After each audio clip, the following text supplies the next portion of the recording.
dowladda hoose ee degmada Ceergaabo ayaa si rasmi ah u shubtay waddo laami ah oo dhan 1 kiiloomitir taasoo isku xidhi doonta jaamacadda Sanaag University iyo bartamaha suuqyada waaweyn ee magaalada Ceergaabo. waddadan ay sameynayso dowladda hoose ayaa qayb ka ah wadooyin laami ah oo dhammaan 9 kiiloomitir oo ay dowladda hoose ka fulinaysay magaalada Ceergaabo. waxaana munaasabada sameynta waddadan laamiga ah goobjoog ka ahaa barashaab ku-xigeenka gobolka Sanaag, maayirka degmada Ceergaabo, xildhibaano, madax dhaqameed iyo dadweyne aad u tiro badan. waxaana ugu horreynba halkaasi ka hadlay injineerka gacanta ku haya waddadaasi. kan aynu maanta shubaynaa waa kiiloomitirkii 6 iyadoo ay magaalada marayso 9 kiiloomitir. waxaa dhammaaday 6 kiiloomitir. waxaa haray oo keliya oo yana la shubayaa haddii ilaahay ka dhaali noqdo ilaa bisha 10keeda 15keeda 3 kiiloomitir ee kale haray iyadoo ay hawshaasi fulinayso dowladda hoose ee degmada Ceergaabo.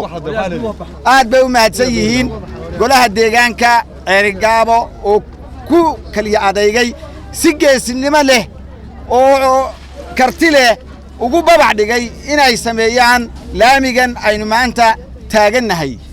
waxayaguna halkaasi ka hadlay xildhibaano, madax dhaqameed iyo mas'uuliyiin kale. waxani waa waxqabadkii golaha deegaanka ee uu maayirku hogaaminayo Ismaaciil Xaaji Nuur Faarax oo dadku waxay u ballan qaadeen inay magaalada hormariyaan oo degmada magaalo madaxda gobolka Sanaag Ceergaabo degmooyinka kale la simaan. waa markii ugu horeysay ee abid degmada Ceergaabo ilaa Nabi Aadam ay laami yeelato. halka kan waad arkaysaan reer Ceergaabo waxa maanta halka ka socda sida laga soo sheekeeyay kiiloomitirkii 6 oo lagu shubayo daamurkii iyo jaygii iyadoo ay 3 kiiloomitir naasantahay. waxaa soo dhan qabtay waad golaha deegaanka oo uu hogaaminayo gudoomiyuhu iyo dawladdiisa hoose. waxaan leenahay reer Ceergaabo waxa kaliya arintu ay ku harsan tahay waa xaqiina ganacsatada iyo waxgaradka iyo qurba joogta waxaan leenahay ka qayb qaata inkastoo ay jiraan oo aad ugu mahadnaqayno sida caalan loo kale oo qayb weyn nagala qaatay halka. waxaan kaliya oo aan u baxay oo aan halkan fariin uga dirayaa baaq dheera dadweynaha reer Ceergaabo ee qurbaha ku nool iyo kuwa gudaha jooga. waxaanu leenahay ka qayb qaata oo kursoo dhiirada oo waa dalkaagii daawanayo waa dalkaagii bixiya cashuurta aynu dalkeena hore haw maro aan dhisano. ballanqaadyadii dawladda hoose ay ku ballan qaaday shacabweynaha reer Ceergaabo ugu ballan qaadayna waxay la tahay war indhaadhaamo oo indhahooda ku arkaan. waxaanu leenahay markaa dadku magaalooyinka kale waxa u kacay oo gacan weyn ka geystay waa bulshada ku nool. bulshadii reer Ceergaabo ama ganacsato ha noqoto ama waxgarad ha noqotee ama qurba joog ha ahaatee booskiinni weli ma hayno. booskiinni weli waa maqan yahay. sidaa daraaddeed waxaanu leenahay inaad ka soo qayb qaadataan sida ummadda kaleba dhulkooda u dhisanayaan. shacabweynaha reer Ceergaabo waxa laga yaabaa inay magaalooyin kale dhisaan, magaalooyin kale ay ku tartamaan oo waxay qabsanayaan iyagu ku xoojiyaan, laakiin toodii waa ilowsan. maanta waa maalin farxad weyn ah, waa maalin qaali ah, waa maalin cid kasta oo aragta oo danaynaysa oo reer Ceergaabo ahi ay maanta niyaddooda rayn iyo qalbi wanaagsan ay gelayaan. waxaan leenahay marka midhihii waa aragtaan, waa guranaysaan, macaankoodii baa u dhacdeen. waa reer Ceergaabo meel kasta joogtaan waxaanu idinka codsanaynaa mid maqan iyo mid jooga inaad gacan ka geysataan, waa dalkiinna gacan ka geysataan oo waxa idinku dhiman aad wixii awoodiina ka fulisaan. aad iyo aad waxaan u soo dhaweynaynaa shaqadan ballaaran ee ka socota degmada laamiyadan la dhigay. aad iyo aad baan u soo dhaweynaynaa. magaalada muddo waan ka maqnaayo magaaladii oo wada laami noqotay ayaan u imi. aad iyo aad waxaan ugu mahadnaqaynaa golaha deegaanka iyo cid kastoo ka qayb qaadatay.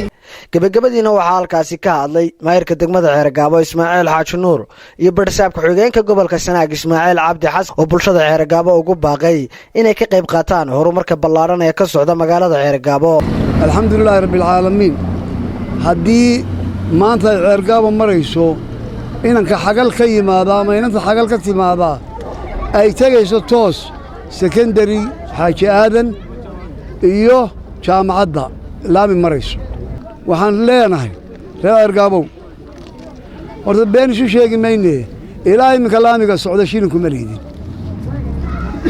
waan bini kuma liidin waxaa bixisaan wallaahi ina shaqaalaa gaadhin run baan idiin sheegaya weliba dhibaatada soo baxday waxaa weeye cashuursiyaa ku dhagaadkaateen oo dhagax idinku noqotay haddaad doonaysaan ceergaabo daar ilaa daar inaannu ka saarro min fadlakum khayr allah idin siiye cashuurta bixiya wixii laydinku leeyahay waa daartaa yar waa laysankaa yar waa dhulkaa haysataan saddexdaa weeye haddii aad nagu sii dhagaadkaataan annaguna wax walba joojinayna 9 kiiloomitir ay noo bilaabmay baynu waxaanu shubaynaa maanta kii lixaad kiiloomitirkii lixaad baynu shubaynaa waadna aragteenoo magaaladii sida aynu uga raysannay intii aynu soo samaynay jugtii iyo kidhkidhii ina haysatay iyo gawaadhidii jabaysay waad ogtihiin waxaa loo baahan yahay maadaama horumar yimaado horumarka dadka magaalada jooga ee degaankaa ee gidaaradaa taagtaagan mid dhagax ka tuuraya arki maysid waxaa loo baahan yahay inaynu la shaqayno si kastaba ahaatee sanadkan sii dhammaanaya ayaa bulshada gobolka Sanaag u noqday waa cusub oo u beriyey kadib markii ugu horreysay ee magaalada Ceergaabo ilaa waqtigii Ciise Dabadii ay yeelato laami kaasoo ay fulinayso dowladda hoose ee degmada Ceergaabo oo Barkhad Maxamuud Geedi telefishinka caalamiga ee Soomaaliya News TV Ceergaabo.